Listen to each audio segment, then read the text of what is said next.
Berikutnya untuk faktor yang mempengaruhi jumlah partikel yang kedua adalah keelektrolitan dari zat terlarut.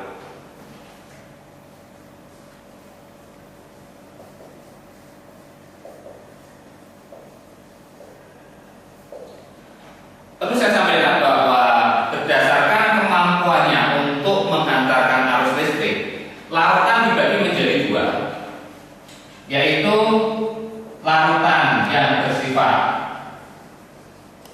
elektrolit. Yang kedua adalah larutan yang bersifat non elektrolit. Perbedaannya apa? Larutan elektrolit ini larutan yang mampu menghantarkan arus listrik di dalam larutannya. Kenapa? Karena larutan elektrolit ini mengandung ion-ion yang bergerak ketika diberi arus listrik. Sedangkan larutan non elektrolit ini larutan yang tidak mampu menghantarkan arus listrik karena di dalam larutan tidak terdapat ion-ion. Berdasarkan kemampuannya mengionisasi, larutan elektrolit ini dibagi menjadi dua, yaitu elektrolit kuat dan elektrolit lemah. Bedanya apa? Kalau elektrolit kuat, zat ini akan terionisasi sempurna di dalam air. Sedangkan elektrolit lemah, jika dimasukkan ke dalam air, zat ini akan terionisasi sebagian. Mungkin lebih jelasnya perhatikan ilustrasi berikut. Ini untuk yang zat elektrolit kuat, ini yang elektrolit lemah, ini yang non elektrolit. Nah, ada 3 buah wadah yang berisi air. Kemudian untuk zat elektrolit kuat, misalnya saya simbolkan sebagai AB. Zat AB jika dimasukkan ke dalam air, maka zat ini akan terionisasi secara sempurna menjadi A+ dan B-. Sehingga di dalam larutan yang ada hanya ion-ionnya saja. Sedangkan elektrolit lemah, misalnya saya simbolkan sebagai Xy. Zat Xy jika saya masukkan ke dalam air, di dalam air dia akan terionisasi menjadi X plus Y-, dan masih ada zat Xy yang tidak mengalami ionisasi. Sedangkan untuk zat non elektrolit, saya sebutkan aja misalnya Pg. Jika saya masukkan ke dalam air, zat ini tidak terionisasi atau tidak mengalami penguraian menjadi ion, sehingga di dalam air dia tetap dalam bentuk molekul Pg. Inilah gambaran untuk zat yang elektrolit kuat, lemah, dan non elektrolit. Nah, sekarang pertanyaannya, zat yang termasuk elektrolit dan non elektrolit itu apa saja? Perhatikan di sini. Zat elektrolit ini terdiri dari 3 saja. Yang pertama adalah asam, yang kedua adalah basa, dan yang ketiga adalah garam. Nah, apa yang dimaksud dengan asam? Asam adalah zat elektrolit yang kationnya, atau dengan kata lain ion positifnya, berupa ion H+. Ya. Sehingga kalau misalnya kita bicara hasil terionisasi dalam air menjadi H+ dan Cl-, berarti dia termasuk golongan asam. Basa adalah zat elektrolit yang jika dimasukkan dalam air akan terion dengan anion atau ion negatifnya berupa ion OH-.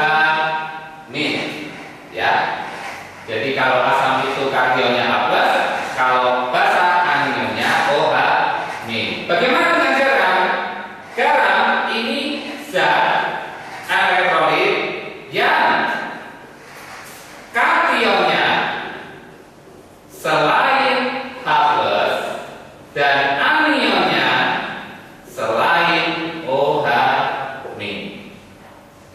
Ini pengertian dasar tentang asam, basa, dan garam. Sedangkan zat yang non elektrolit apa? Zat non elektrolit tentu saja zat-zat yang selain asam, selain basa, dan selain garam. Contohnya apa? Contohnya misalnya gula, kemudian urea, kemudian alkohol, dan masih banyak lagi. Biasanya ini termasuk ke dalam golongan senyawa-senyawa organik. Sekarang pertanyaannya muncul, bagaimana kita mengetahui bahwa zat itu elektrolit kuat, atau zat elektrolit kuat itu apa saja, zat elektrolit lemah itu apa saja?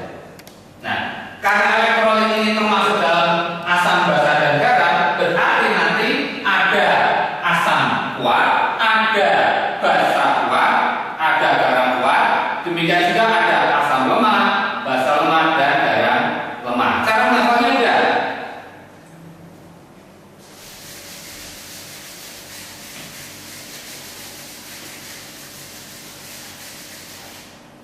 Kita cukup melihat dengan tabel berikut ini nanti, ya, dengan mempelajari tabel kita akan bisa tahu zat ini nanti tergolong asam, basa, atau garam, kuat atau lemah.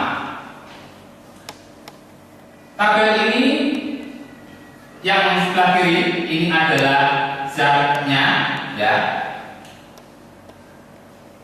Ada asam, ada basa, dan ada garam. Sedangkan ini adalah golongan elektrolit kuat, sedangkan yang paling kanan elektrolit lemah. Asam, tadi kita sudah mengetahui asam itu kationnya H+. Yang termasuk dalam asam kuat, ini mudah sekali menghafalnya. Kita cukup menghafal 5 saja. HCl atau asam klorida, kemudian HBr asam bromida, kemudian HI asam iodida, kemudian masih ada H2SO4, ini sehari-hari kita mengenal sebagai asam sulfat, dan yang satu adalah HNO3 atau asam nitrat. Lalu yang termasuk elektrolit lemah apa saja? Mudah sekali menghafalnya. Apa? Lainnya. Kok lainnya? Cukup kita hafalnya selain dari yang 5 ini pasti termasuk dalam elektrolit lemah. Contohnya apa? Asam cuka CH3CO, OH, asam cyanida HCN, dan sebagainya. Banyak sekali. Itu cara menghafal ya, paling praktis. Kemudian cara basa. Basa tadi di sana kita ketahui basa itu anionnya OH- ya. Nah, kalau anionnya OH- berarti yang membedakan adalah kation atau ion positifnya. Yang termasuk dalam golongan basa kuat adalah basa-basa yang dibentuk oleh logam-logam dari golongan 1A dalam sistem periodik unsur. Contohnya apa saja? Golongan 1A itu Li tambah OH jadi LiOH, kemudian NaOH, KOH, gitu. Kemudian RbOH, CSOH, dan FrOOH. Menghafalnya bagaimana? Gampang saja. Golongan 1 biasanya menghafalnya kan Lina, Karo, Ruby, CAC, Freddy. Nah, berarti nanti kalau belakangnya tinggal kita tambahin OH saja. Kemudian masih ditambah lagi yang elektrolit kuat untuk basa adalah golongan 2A. Golongan 2A, bagaimana cara menghafalkannya? Cari sel dan raya. Karena golongan 2A dari sini OH 2, OH 2, OH 2, OH 2. Ini untuk basa kuatnya. Sedangkan yang lemah, bagaimana menghafalnya? Gampang sekali, cuma satu aja. Apa? Lainnya, berarti selain ini termasuk dalam basa lemah. Contohnya apa? Contohnya adalah NH4OH, FeOH 2, CuOH 2, dan masih banyak lagi, ya. Ini yang termasuk dalam golongan basa lemah. Sekarang kalau garam, garam adalah zat yang elektrolit dengan kation selain H+ dan anion selain OH-. Untuk garam yang termasuk dalam golongan elektrolit kuat atau garam kuat itu apa saja? Hampir semua garam itu termasuk elektrolit kuat. Yang lemah cuma satu. Apa yang lemah? Yaitu garam dengan kation Hg2 positif. Hg itu merkuri ya, jadi merkuri 2 positif. Contohnya apa? HgCl2, HgSO4. Ini termasuk dalam golongan garam lemah. Sedangkan yang lainnya itu termasuk dalam golongan garam-garam kuat. Contohnya apa?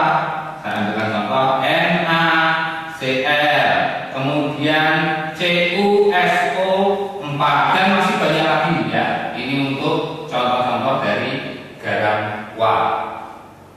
Oke.